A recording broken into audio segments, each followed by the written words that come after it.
मैं आज जो कहानी आप लोगों को सुनाने जा रही हूँ, वो काल्पनिक नहीं है। अपने आसपास घटने वाली घटनाओं का मेरे लेखक मन पर गहरा प्रभाव पड़ता है, जो कहानी के रूप में उभर कर आता है। यह एक ऐसी महिला की कहानी है, जो परिस्थितियां बदलते ही अपने निर्णय बदल देती है। बाद में उसका परिणाम भी उसी को भोगना पड़ता है। तो आइए सुने कहानी कॉन्ट्रैक्ट।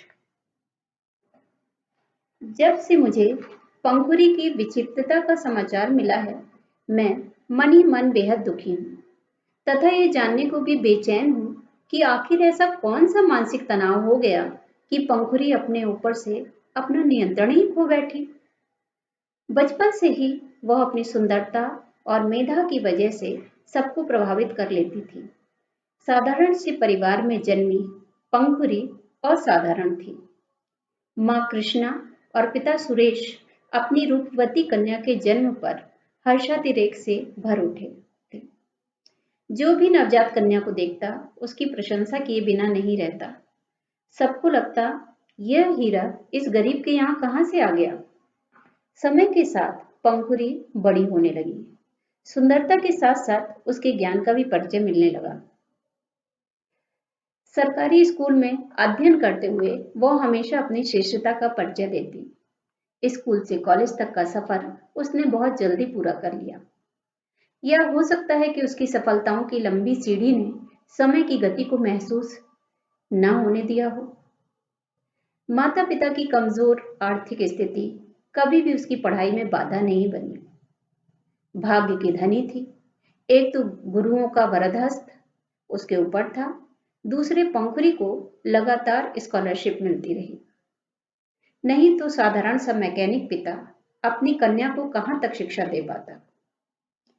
अपनी सफलताओं से उत्साहित पंखुरी ने कॉलेज में पढ़ाई करते हुए ही भारतीय प्रशासनिक सेवा में जाने का दृढ़ संकल्प ले लिया था। तन मन से वह अपनी तैयारी में जुट गई। हर समय उसे एक ही धुन रहती, कैसे भी आईएएस बनना है।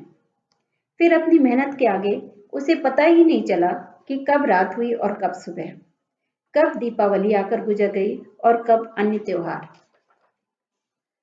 अतः परिश्रम का परिणाम तो मिलना ही था।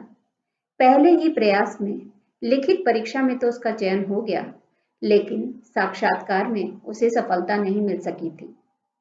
निराशा ने पंखुरी के कदम डगमगाए जरूर थे, लेकिन इच्छा शक्ति को पहले से अधिक दृढ़ कर दिया था। दोबारा वह दुगने उत्साह से अपने प्रयास में लग गई। अब कि कैसे भी उसे सफल होना ही था। अल्प शिक्षित और गरीब माँ बाप को लगता कि उनकी बेटी कैसी पढ़ाई कर रही है जो पूरी ही नहीं होती है। परीक्षा के कुछ दिनों के बाद ही परिणाम आ गया। पंखुरी का मेरिट लिस्ट में तीसरा स्थान था। खुशी में उसकी आंखों से आंसुओं की अविरल धारा बहने लगी।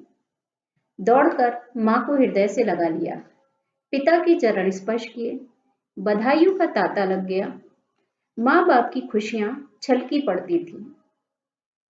अपनी बेटी की इतनी बड़ी सफलता के सुख को वो अपनी मुट्ठियों में बांध लेना चाहते थे।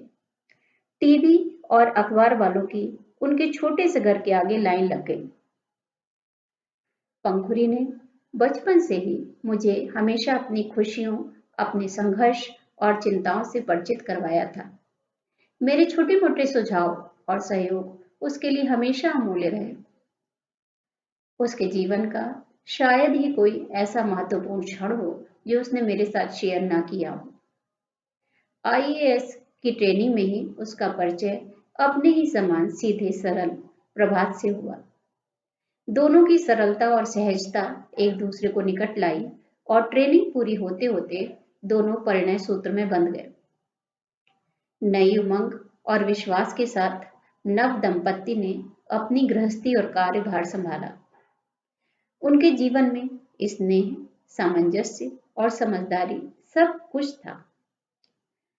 जीवन में खुशियां और संतोष भी था, लेकिन कहते हैं ना कि सबको जीवन में पूरे सुख नहीं मिलते।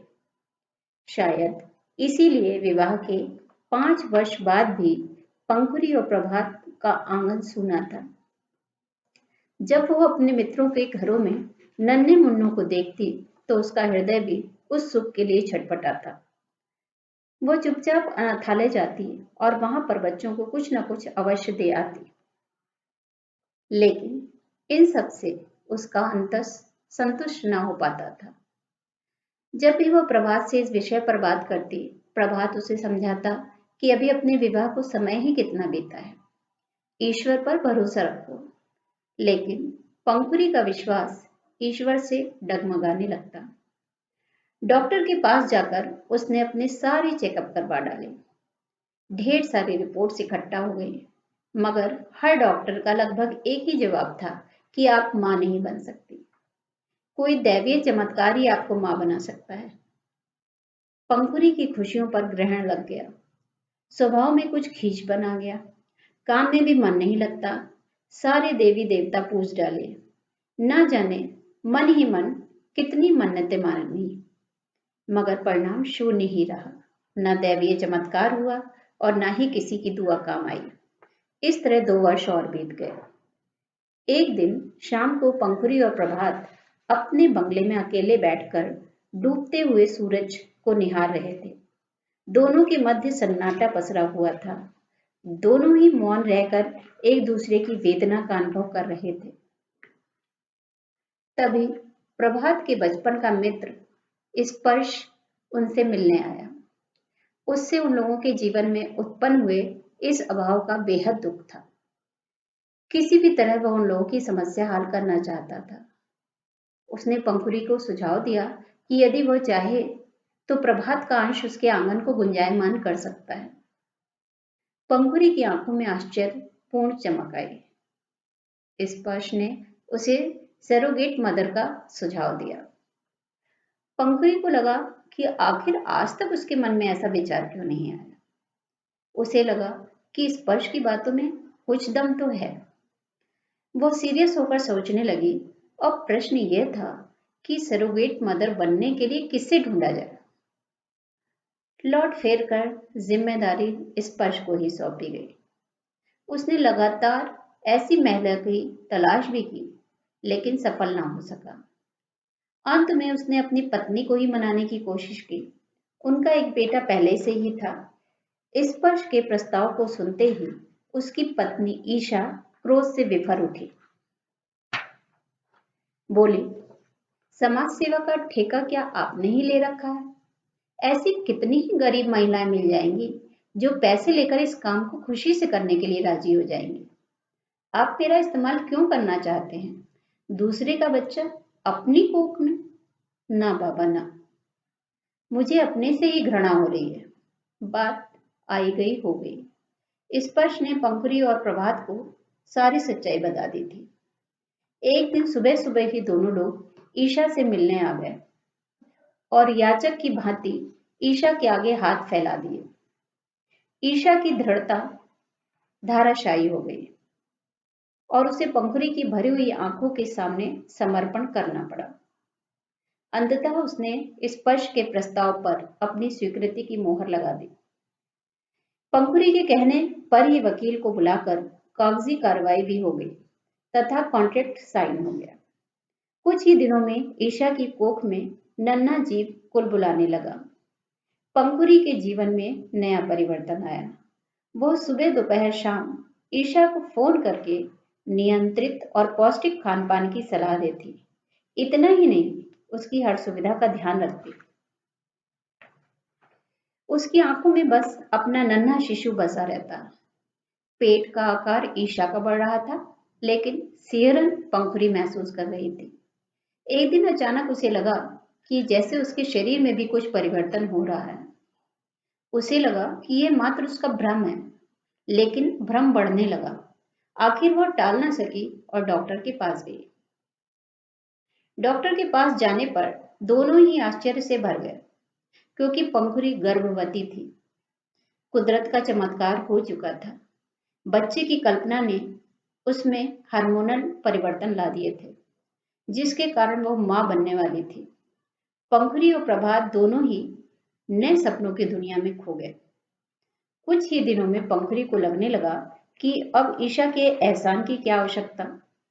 उसने वकील के द्वारा लिखा हुआ अपना करारनामा तोड़ दिया। ईशा बीच की स्थिति में फंस गई। वो तो माँ थी, किराए की ही सही। बहुत रोई। अपने गर्भस्थ शिशु से अब वह जुड़ाव महसूस करने लगी थी। कॉन्ट्रैक्ट टूटने के बाद दोनों परिवारों में मनमुटाव हो गया था। प्रकृति भी कैसा खिलवाड़ करती है।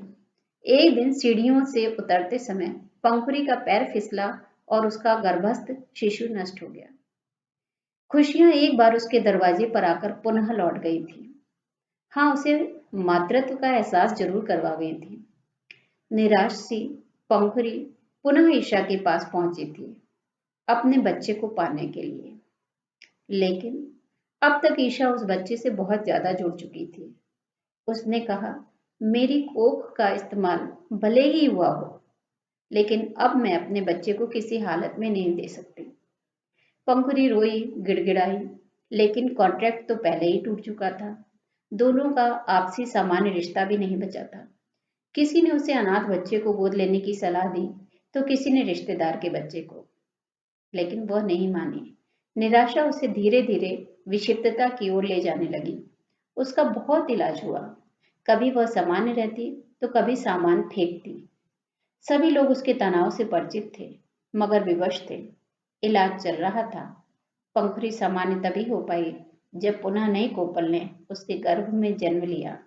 खुशियां एक बार फिर उसके द्वार पर पहुंचकर मुस्कुरा उठी।